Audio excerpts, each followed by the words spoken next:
I agree culture in सब चीजों को शो करता है, बट ह्यूमन राइट्स भी सारे इंसानों के लिए जरूरी है क्योंकि वो सबको इक्वल रखते हैं। कल्चर्स और ट्रेडिशंस में लोग इक्वल नहीं है, काफी लोग भेदभाव करते हैं अपने दूसरे कल्चर के लोगों से। तो ह्यूमन राइट्स उनको ह्यूमन राइट्स देता है कि आप सब ह्यूमन है, आप सबके इक्वल राइट्स है, सबको हक है कि वो फ्रीडम ऑफ स्पीच है, सबको सब अपना जो चाहे बोल सकते हैं, अच्छा बोल सकते हैं। एंड कल्चर ट्रेडिशन में काफी ज्यादा भेदभाव होता है। कल्चर जो हमें राइट देता है वो ह्यूमन राइट से ज्यादा पावरफुल होते हैं, बिकॉज ह्यूमन राइट जो है वो हमें आर्टिकल के थ्रू प्रोवाइड किए जाते हैं, या फिर जो हमें एक standardized right human right commission ने डिफाइड कर दिए हैं।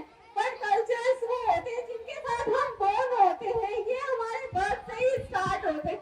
कल्चर हमें इंडिविजुअली सोसाइटी से ग्रैब करते हैं, हम डिफरेंट डिफरेंट कल्चर्स में रह रहे हैं। इंडिया में है ये multiple, Muslim, Hindu, Sikh, all have different culture and different identities हैं इनकी। और प्राचीन काल में जो हमारे कल्चर, हमारे जैसे संथाल कम्युनिटीज थी, ये कम्युनिटीज आज लुप्त हो गई क्योंकि इनके कल्चर्स को खत्म कर दिया गया।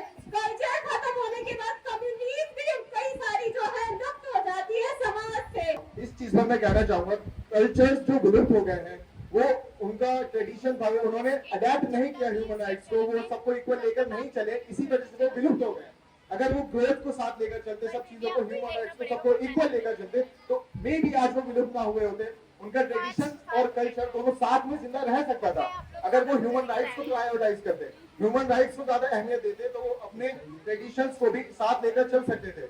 और यूनाइटेड नेशंस जैसे ऑर्गेनाइजेशंस जो ह्यूमन राइट्स को प्रोटेक्ट करते हैं, प्रोवाइड करते हैं, सबकी सेफ्टी इंश्योर करते हैं, तो ऐसे ऑर्गेनाइजेशंस को हमें और ज्यादा बढ़ावा देना चाहिए over cultural tradition. Cultural traditions भी जरूरी है, मैं ऐसा नहीं कहता कि वो बिल्कुल ही जरूरी नहीं है, बट उसके साथ साथ ह्यूमन राइट्स भी जरूरी है, सबके लिए इक्वालिटी, सबके लिए फ्रीडम जरूरी है। डेवलपमेंट के नाम पे हम वेस्टर्न कल्चर को एक्सेप्ट कर लेते हैं, बट जो हम डेवलपमेंट के नाम पे ह्यूमन राइट्स को एक्सेप्ट करते हैं, लाइक जो हमारा वेस्टर्न कल्चर है, जींस टॉप पहनना, शॉर्ट ड्रेसेस पहनना, बाहर पार्टी करना, नाइट टाइम स्पेंड करना, बट हमारा ट्रेडिशनल कल्चर क्या आएगा?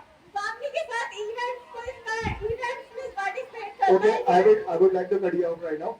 वेस्टर्न कल्चर हम कह रहे हैं, हम फॉलो कर लेते हैं, तो क्या मैं पूछना चाहूंगा आप सबसे, वेस्टर्न जो लोग हैं वो इंसान नहीं है? वो भी इंसान है, उनके भी आप जो मर्जी चाहे वो। वेस्टर्न कल्चर के नाम पे हम अपने कल्चर को ही खत्म कर देते हैं। जैसे कि आज के टाइम पे आप बहुत सारे ऐसे स्कूल देखेंगे जहाँ पे हिजाब और बुर्का अलाउ नहीं है।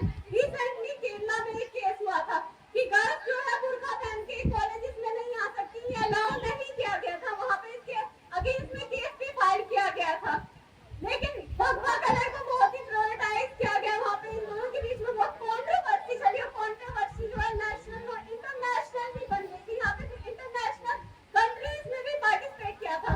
तो हम कल्चर ह्यूमन राइट्स को प्रायोरिटाइज करना चाह रहे हैं, बट कल्चर को डिस्ट्रॉय करना चाह रहे हैं। क्यों टारगेट किया जाता है किसी एक स्पेसिफिक कल्चर को कहीं पे भी? ओके, मैं एक बात कहना चाहूंगा, आपने अभी मेंशन किया कि उन्होंने हिजाब पहनने के ऊपर ऑब्जेक्शन उठाया तो उन्होंने केस कर दिया, तो ये केस जो किया, ये राइट कहाँ से मिला कि आप केस कर सकते हो? ऑब्वियसली ह्यूमन राइट से। तो आपको ह्यूमन राइट्स जो आपको दिए गए उसकी वजह से आप केस कर पाए। तो ह्यूमन राइट्स आर इम्पोर्टेंट और साथ ही साथ कल्चरल ट्रेडिशंस भी इम्पोर्टेंट है।